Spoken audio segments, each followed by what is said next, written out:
आदाब नाजरीन, मैं मोहम्मद आजम RH9 न्यूज़ में आपका खैर मकदम है। रियासत तेलंगाना में पॉलिसी सेट के नताइज जारी कर दिए गए हैं, लिहाजा ये नताइज रियासत के कमिश्नर ऑफ टेक्निकल एजुकेशन ने हफ्ते की सुबह 11 बजे जारी किए हैं। इस साल 13 मई को मुख्तलिफ अजला में मुनक़दा इम्तहानात में जुमला 98,858 तलबा शरीक हुए थे, जिनमें 83,364 तलबा कामयाब पाए गए हैं। लिहाजा लड़कों की तादाद 53,085 थी, जबकि लड़कियों की तादाद 45,773 थी। इसके अलावा इस साल जुमला 120 नंबरों के इम्तहानात लिए गए थे, जिनमें 36 नंबर हासिल करने वाले तलबा भी कामयाब करार पाए। SC और ST तबकात के लिए 1 नंबर की रियायत दी गई, जिसके तहत वो 35 नंबर पर भी कामयाब शुमार किए गए। सिंदूर ऑपरेशन में हिस्सा लेकर वापस होने वाले शेख अजहर का शानदार इस्तकबाल। ऑपरेशन सिंदूर में हिस्सा लेकर वापस होने वाले शेख अजहर का शानदार इस्तकबाल किया गया। लिहाजा रियासत तेलंगाना के जिले महबूबा से ताल्लुक़ रखने वाले फौजी नौजवान शेख अजहर कामयाब ऑपरेशन सिंदूर के बाद अपने आबाई मुकाम वापस पहुंचे तो रेलवे स्टेशन पर इनका शानदार खैर मुख्तम किया गया। इसके अलावा पुलिस अहदेदारों, रिश्तेदारों और दोस्तों ने इनका शानदार इस्तेमाल करते हुए इन्हें शाल उड़ाकर तहनीत पेश की और इनकी बहादुरी को खराज तहसीन पेश किया। लिहाजा इस मौके पर शेख अजहर ने कहा है कि वो हिंदुस्तान की जीत पर फख्र महसूस कर रहे हैं और अवाम की जानिब से मिलने वाली बेपनाह मोहब्बत और इज्जत पर तहे दिल से शुक्रगुजार है। ग्रुप 2 सर्टिफिकेट्स की 29 मई से जांच। Telangana public service commission group 2 की 783 जायदादों पर भर्ती के लिए सर्टिफिकेट की जांच 29 मई से 10 जून तक करेंगी। लिहाजा सर्टिफिकेट्स की जांच Telugu university old campus Nampally में सुबह 10:30 बजे से लेकर 1:30 बजे तक और दोपहर 2 बजे से लेकर शाम 5:30 बजे तक होंगी। इसके अलावा उम्मीदवारों की फेलिस्ट पहले से ही पब्लिक सर्विस कमीशन की वेबसाइट पर दस्तियाब है। इनके लिए 27 मई से 11 जून तक वेब ऑप्शंस भी दस्तियाब कराए जाएंगे। वाज़ेह है, अगर कोई उम्मीदवार सर्टिफिकेट की जांच के दिन या महफूज दिन पर हकीकी सर्टिफिकेट पेश नहीं करेगा तो इसे मजीद कोई और मोहलत नहीं दी जाएंगी। अगर कोई उम्मीदवार सर्टिफिकेट की जांच के लिए मुकर्रर वक्त या तारीख पर हाजिर नहीं होता है तो इसे भी मजीद मोहलत नहीं दी जाएंगी। बंदूक के लाइसेंस का जायजा लेने की हिदायत DGP। रियासत तेलंगाना के DGP डॉक्टर जितेंद्र ने तेलंगाना में स्लीपिंग सेल्स की निगरानी करते हुए नाखुशगवार वक्त को रोकने पर तवज्जो मरकूज करते हुए पुलिस कमिश्नरों और सुप्रिंटेंडेंट ऑफ पुलिस को हिदायत दी है कि वो रियासत भर में बंदूक के लाइसेंस होल्डरों और बंदूक के इस्तेमाल का मुकम्मल जायजा लें। इसके अलावा DGP ने तेलंगाना में जारी कुर्दा असली लाइसेंस की मौजूदा सूरत हाल का जायजा लिया और पड़ोसी इलाकों से रियासत में गैर कानूनी आतिशी असला की स्मगलिंग के बारे में तशवीश का इजहार किया। वाज़ेह है कि रियासत तेलंगाना में कुल 7,125 हथियारों के लाइसेंस जारी किए गए हैं, जिनमें 9,294 आतिशी असला शामिल है, जबकि गुज़िश्ता 3 साल में सिर्फ 510 लाइसेंस जारी किए गए हैं। DGP ने पुलिस अहदेदारों को हिदायत दी है कि वो लाइसेंस दहिंदगान की छानबीन करे और लाइसेंस की तजदीद सिर्फ हकीकी वजूहात होने पर ही करें। मजीद इन्होंने खिलाड़ियों और शूटर्स को जारी किए गए लाइसेंस पर भी तवज्जो मरकूज करने की हिदायत दी जो तवील अरसे से मुकाबलों में हिस्सा नहीं लिए। DGP ने लाइसेंस होल्डर्स जिनका ताल्लुक हैदराबाद से नहीं है इन्हें नोटिस जारी करने की हिदायत दी। इसके अलावा लाइसेंस रिन्यूअल के लिए आतिशी असला का मुकम्मल जिक्र किया जाना चाहिए, वरना लाइसेंस रिन्यूअल नहीं किया जाएगा। मछली वाले खातून से मोहब्बत नौजवान के लिए महंगी साबित। निकाह की पेशकश, सैर व तफरी और रकम की मदद के बावजूद खातून का नौजवान पर हमला। शहर हैदराबाद में मछली वाली खातून से मोहब्बत एक नौजवान के लिए महंगी साबित हुई। मेहनती खातून से हमदर्दी और निकाह करने की नेक नीयत नौजवान पर हमले का सबब बन गई। मुल्क के बड़े शहरों में सैर व तफरी और खुशगवार ताल्लुकात में आखिरकार रकमी लेन देन दाखिल हो गई और रुसवाई का सबब बन गई। बारकस पीर दरगाह के करीब मछली तलन करने वाली खातून पर इल्जाम है कि इसने नौजवान पर हमला कर दिया और वो इस हमले में जख्मी हो गया।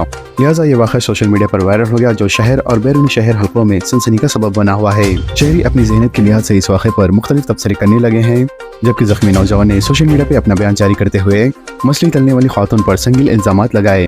नौजवान सैयद का कहना है कि खातून से शादी करना चाहता था। एक दिन ये नौजवान इसकी दुकान पर पहुंचा और खातून की सख्त मेहनत से मुतासिर हो गया, जिसके बाद इस खातून से दरियाफ्ती करते हुए इसकी आबिदगी से मुतासिर हो गया और इसने फौरन खातून से शादी का इरादा जाहिर कर दिया और खातून से निकाह की पेशकश की। सैयद के मुताबिक वो CCTV टेक्नीशियन का काम करता है, जो उस्मान नगर इलाके का साकिन है। इसके बाद दोनों में दोस्ती हुई और बातचीत का सिलसिला शुरू हो गया। सैयद ने बताया कि वो कार का शौकीन है और इसने खातून के साथ मुंबई और बेंगलुरु जैसे शहरों में सैर व तफरी की। लिहाजा खातून इससे मुसलसल होटल जाने और वक्त गुजारने का मुतालबा कर रही थी, लेकिन वो हर मरतबा इनकार करता था और इसने कई मरतबा खातून की रकमी मदद की। जैसे जैसे ऑर्डर्स भी कमाई हुई थी वो घर में खर्च किए बगैर खातून को दिया करता था और चंद रोज से रकम देना बंद कर दिया था। लिहाजा वो इस खातून के चक्कर में घर वालों की नाराजगी का सबब बन गया था, जिसके बाद इसके वालिदैन भी पुलिस से रुजू हुए थे। सैयद ने अपनी वालिदा से इस खातून से शादी की ख्वाहिश की थी, लेकिन घर वालों ने इनकार कर दिया था। लिहाजा दोनों के दरमियान सब कुछ ठीक चल रहा था, लेकिन सैयद का इल्जाम है कि रकम देना बंद कर देने के बाद दोनों के दरमियान झगड़े शुरू हुए और खातून ने इस पर हमला कर दिया। इसने बताया कि हमले के खिलाफ इसने पुलिस स्टेशन में शिकायत दर्ज करवाई है। हर मुस्तहिक खानदान को इंदिरा मकान मिलेंगे। खम्मा में वज़ीर मुमकिनात पी श्रीनिवास रेड्डी का वादा। रियासत तेलंगाना के वज़ीर हाउसिंग व माल पी श्रीनिवास रेड्डी ने कहा है कि पहले मरहले में अगर किसी को इंदिरा स्कीम के तहत मकान नहीं मिला तो वो बिल्कुल भी मायूस ना हो, क्योंकि दूसरे मरहले में हर मुस्तहिक खानदान को इस स्कीम के तहत मकान फराहम किए जाएंगे। इन्होंने खम्मा में आज 2 करोड़ 80 लाख की लागत से तामीर होने वाले BT रोड का संग बुनियाद रखा।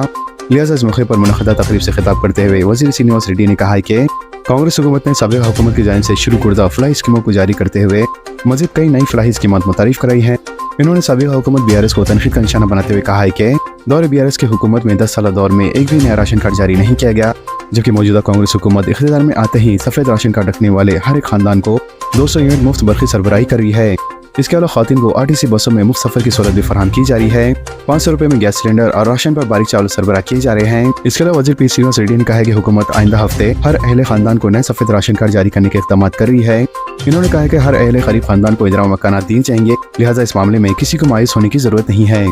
कोरोना वायरस के फैलाव को रोकने के सख्त इक़दाम। कुकटपल्ली में मुतासरा डॉक्टर सेहत याब। रियासती हुकूमत ने मुल्क के मुख्तलिफ रियासतों में कोरोना वायरस की वबा के पेश नजर शहर हैदराबाद के गांधी हॉस्पिटल में कोरोना वायरस से मुतासरा मरीजों के इलाज के लिए अलहदा से कोविड वार्ड्स कायम कर दिए हैं।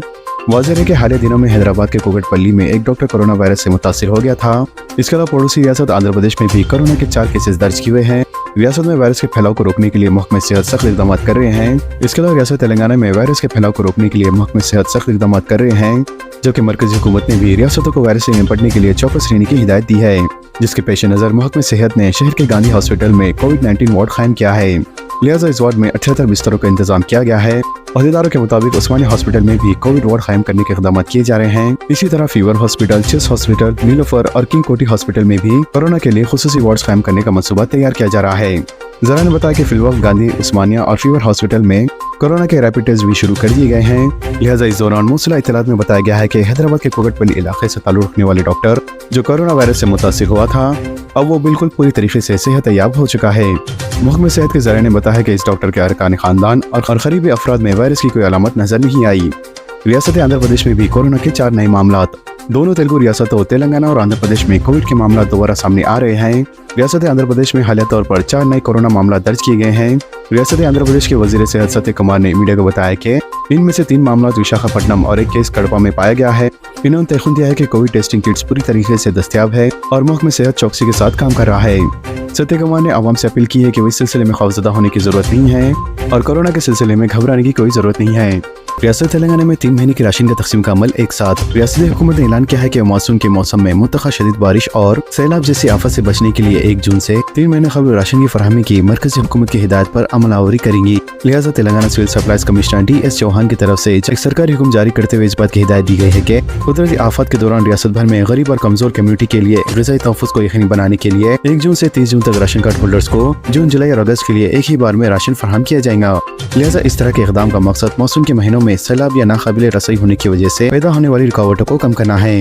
वाज़ेह है कि रियासत तेलंगाना में हर महीने की 1 तारीख से लेकर 15 तारीख के दरमियान राशन शॉप्स पे बारीक चावल फराहम किए जाते हैं, लेकिन इस बार 3 महीने का राशन एक साथ फराहम करने के पेश नजर 1 जून से लेकर 30 जून तक की मुद्दत फराहम की जा रही है, ताकि अवाम को अपना राशन हासिल करते वक्त किसी भी किस्म की मुश्किल का सामना न करना पड़े। तो दोस्तों, खबरों से मुताबिक आप सबकी क्या राय है नीचे कमेंट बॉक्स में जरूर जाहिर करें और इसी तरह की लेटेस्ट एंड फास्ट अपडेट्स के लिए हमारे चैनल के साथ जुड़े रहें। हमारे इस वीडियो को आपस में ज्यादा से ज्यादा शेयर करें। तो नाजरीन, इजाजत दीजिए और बने रहिए हम सब की आवाज RH9 न्यूज के साथ। चैनल को लाइक कीजिए, जितना हो सका ज्यादा से ज्यादा शेयर कीजिए और सब्सक्राइब करना ना भूलें। खुदा हाफिज।